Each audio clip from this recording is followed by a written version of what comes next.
Welcome Siva for this frank talk. ஆக்சுவலாக என்னென்னா மாணவர்கள் என்ன நினைக்கிறாங்கன்னா ஸ்மார்ட் லீடர்ஸ் பேக் அப்படின்னு சொல்லிட்டு நம்ம ஒரு போஸ்டர் போட்டோம், நீங்கள் பார்த்துருப்பீங்க. ஸ்மார்ட் லீடர்ஸ் பேக் அப்படின்னு போட்ட உடனே எல்லாருக்குமே வந்து நிறைய பேர் நம்மளுக்கு கால் பண்ணாங்க. நைட்டு நம்ம வந்து அந்த அனௌன்ஸ் பண்ணதுலேருந்து பார்த்தீங்கன்னா நிறைய பேர் நம்ம மாணவர்கள் நம்மளுக்கு கால் பண்ணி பேசினாங்க. உங்ககிட்ட அந்த மாணவர்கள் எக்ஸ்பீரியன்ஸ் எப்படி ஷேர் பண்ணிக்கிட்டாங்க? அந்த பேக் ஸ்மார்ட் லீடர்ஸ் பேக்ங்கிறத பற்றி சொல்லுங்கள். ஃபஸ்ட்டு நான் இந்த போஸ்டர் ஷேர் பண்ணுறேன். உடனே பார்த்தீங்கன்னா ஷேர் பண்ண அடுத்த மைக்ரோ செகண்டு என்னமோ இது வந்து நடக்கணும் அப்படின்னு ரொம்ப ஆர்வமாக இருக்கிற அந்த விஷயம் எனக்கு தெரிஞ்சுது. ஷேர் பண்ண ஒரு செகண்ட் கூட ஆகலை, ஒரு 3 IAS மாணவர்கள் எனக்கு கால் பண்ணாங்க. கால் பண்ணி இதுக்காக தான் சார் வெயிட் பண்ணிகிட்ருக்குறோம் அப்படின்னாங்க. நான் ஷேர் பண்ணும்போது கூட நான் நினச்சேன், சரி அதெல்லாம் கொஞ்சம் நைட் நேரத்தில் அவங்க கேஷுவலான டயத்தில் பார்த்துட்டு மறுநாள் காலையில் ரிப்ளை பண்ணுவாங்கன்னு. அவ்வளவு இன்ஸ்டண்ட்டான ஒரு ரிப்ளை, ஓவர்வெல்மிங் எந்தூசியாசம். எஸ்பெஷலி நம்ம ஸ்மார்ட் லீடர்ஸ் ஐஏஎஸில் படித்து இப்போ ஐஏஎஸ் ஐபிஎஸ்ஸாக இருக்கிற ஸ்டூடெண்ட்ஸ் மத்தியில் எனக்கு இருக்கிற உற்சாகத்தை விட இவங்களுக்கு பல மடங்கு உற்சாகம் அதிகமாக இருக்கிறத நான் பார்த்தேன். ஸோ ரொம்ப ஹாப்பியாக இருந்துச்சு அந்த மெசேஜை ஷேர் பண்ணும்போது. அதுக்கப்புறம் தொடர்ச்சியாக அவங்க ஐஏஎஸ் ஐபிஎஸ் மட்டுமல்ல, ஸ்டூடெண்ட்ஸோட பேரண்ட்ஸ் என்னை வந்து பார்த்துட்டு சார் இதுக்காக தான் சார் வெயிட் பண்ணிகிட்ருக்குறோம் அப்படின்னு சொல்லி அவங்களோட மகிழ்ச்சியை தெரிவித்தாங்க.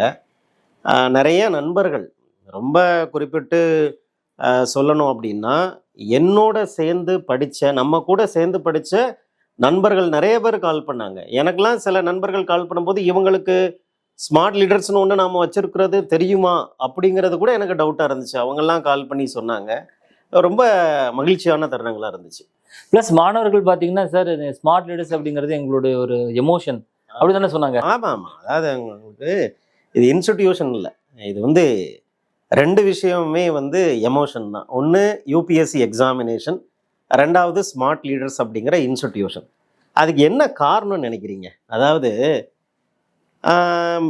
ரீயூனியன் திரும்ப வந்து ரிவைவ் பண்ணுறோம் அப்படின்னு சொன்னோன்னே அவ்வளவு மகிழ்ச்சியோட ஐஏஎஸ் ஐபிஎஸ் மாணவர்கள் வந்து உடனே கால் பண்ணி பேசுகிறதுக்கு என்ன காரணமாக இருக்கும் நீங்கள் நினைக்கிறீங்க? சிவா, நம்ம 2011 இன்ஸ்டியூட் ஆரம்பிக்கும் போது நீங்கள் பார்த்தீங்கன்னா நம்ம ஏதோ அந்த இன்ஸ்டியூட் வந்து ஒரு ஒரு ப்ராக்டிக்கலாக ஒரு இன்ஸ்டியூட் மாதிரி ஆரம்பிக்காமல் ஒரு ஃபேமிலி செட்டப்பில் தான் நம்ம ஆரம்பித்தோம்.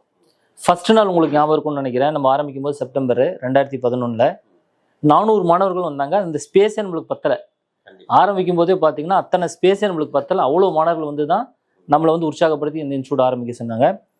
அதே மாதிரி பார்த்தீங்கன்னா அதுக்கப்புறமும் தொடர்ந்து இங்கே படித்த மாணவர்கள் ஏதோ ஒரு ஸ்டூடெண்ட்டு ஃபேக்கல்ட்டி ரிலேஷன் மட்டும் இல்லாமல் ஐதர் பிரதராகவோ நம்ம கூட இருந்து மென்டார்ஸாக நம்மள்கிட்ட ஏற்றுக்கிட்டு நம்ம ஆஃபீஸ்லேயே தங்கி படித்த மாணவர்களே இருக்காங்க.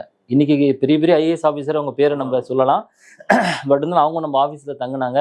நம்ம உட்காந்து டைரக்டர் அதுதான் எனக்கு அதான் ஞாபகம் வந்துச்சு. பசங்கள்லாம் படிச்சுட்டு இருந்தாங்க. சார் எங்களுக்கு இடம் இல்லைனாங்க, நம்ம டைரக்டரோட சீட்டில் போய் உட்காந்து படிங்கப்பா அப்படின்னு. சார் அது எப்படி சார் அப்படின்னாங்கப்பா. என்னப்பா உட்காருங்கப்பா, இது வந்து ஒரு ஃபேமிலி இன்ஸ்டிடியூஷன் கிடையாது. நான் இந்த இன்ஃபார்மலான அந்த ரிலேஷன்ஷிப்பு அது வந்து இப்போ இருக்கக்கூடிய ஐஏஎஸ் ஐபிஎஸ் எல்லாம் நம்ம ஆஃபீஸில் உள்ள ஸ்டாஃபை அண்ணன் அக்கா தங்கச்சி இந்த மாதிரி தான் கூப்பிட்டு பழகிருக்கிறாங்க. இப்போ கூட ஐஏஎஸ்ஸாக கமிஷனரு கலெக்டர் லெவலில் இருக்கக்கூடிய அதிகாரிகள் கூட கால் பண்ணால் நம்ம மேனேஜராக அவர் பேரை சொல்லி அண்ணா எப்படி இருக்கிறீங்கன்னு கேட்குறாங்க. ஸோ இந்த ஃபேமிலி அப்படிங்கிற என்விரான்மெண்ட்டை நம்ம க்ரியேட் பண்ணோம். அதுக்கு என்ன காரணம் அப்படின்னா, இந்த நம்ம ஸ்டூடெண்ட்ஸ் வர்றாங்க, பாஸ் பண்ணுறதுக்கு ஆவரேஜாக 3 வருஷம் 4 வருஷம் ஆகுது. இந்த 4 வருஷம் வீட்டுக்கே போகலை. நிறைய பேர் பார்த்தீங்கன்னா வீட்டுக்கே போக மாட்டாங்க. தீபாவளி பொங்கல் கூட நம்ம இன்ஸ்டிடியூட்டில் உட்காந்து படிச்சுட்டு இருப்பாங்க. நாம் கூட ஊருக்கு போயிடுவோம்.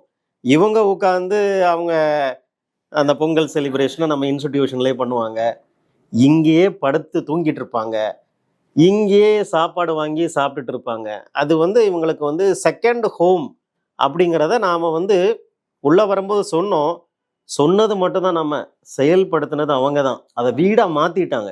நம்ம சொன்னோம், அவங்க செஞ்சுட்டாங்க.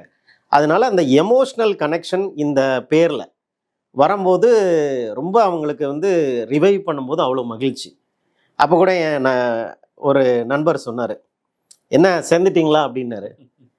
என்ன சேர்ந்துட்டீங்களா, பிரிஞ்சாதானே சேர்றதுக்கு அப்படின்னா, நான் என்ன பிரிஞ்சாதான் சேர்றதுக்கு அப்படின்னு அவருக்கு என்ன கேட்டாருன்னா, இல்லை அப்போ எப்படி தனித்தனியாக, தனித்தனியாக ரன் பண்ணதுக்கு காரணம் அது ஒரு சில நிர்வாக காரணங்களுக்காக. ஒரு விஷயத்தை வந்து நம்ம எக்ஸ்பெரிமெண்ட் பண்ணி பார்க்கறதுக்காக நாம் தனித்தனியாக இயங்கணும். அது அந்த எக்ஸ்பெரிமெண்ட் முடிஞ்சது, திரும்ப இன்டகிரேட் ஆகிட்டோம் அப்படின்னு.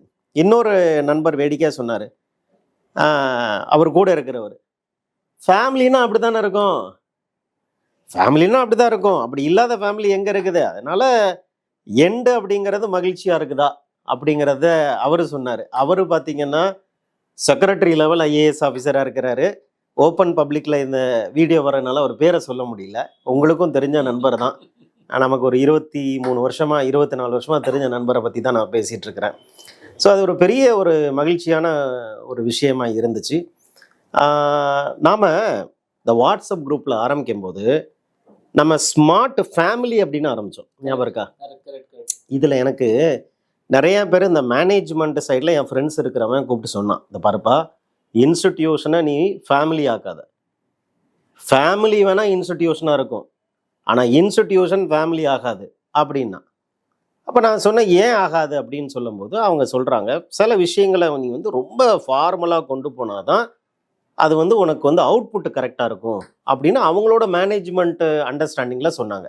இப்போ நான் சொன்னேன், இது மற்ற இன்ஸ்டிடியூஷன் மாதிரி இது ஒரு கார்ப்பரேட்டு கல்ச்சர் மாதிரி இல்லை, இது வந்து ஒரு ப்ராடக்டை மேக் பண்ணுற இண்டஸ்ட்ரி கிடையாது, இது ஒரு ஹியூமன் பீயிங்கை, ஆசையோடு வரக்கூடிய ஒரு ஹியூமன் பீயிங்கை அவங்க ஆசைப்பட்டதாக மாற்றுறதுக்கு உண்டான ஒரு பயிற்சி களம் இது. இதில் வந்து ரேஷ்னாலிட்டி இருக்கும், எமோஷ்னாலிட்டி இருக்கும், இது ஒரு பெரிய ஒரு கூட்டான ஒரு உணர்வு ரீதியான ஒரு பயிற்சி கொடுக்குறோம் நாங்கள்.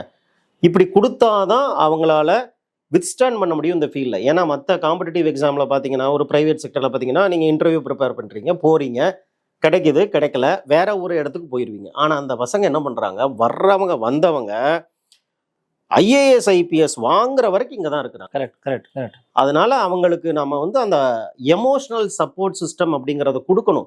ஏன்னா இந்த காம்படிட்டிவ் எக்ஸாமினேஷன் அப்படிங்கிறது எமோஷனல் இன்டெலிஜென்ஸை டெஸ்ட் பண்ணுற மாதிரி இப்போ வந்துருச்சு. ரொம்ப டென்ஷனு, ரொம்ப அதிகமான சிலபஸ்ஸு, நிறைய கேள்விகளை வித்தியாசமான கேட்குறது, இது எல்லாமே மைண்டை மட்டும் வச்சு நாம் அப்ளை பண்ண முடியாது.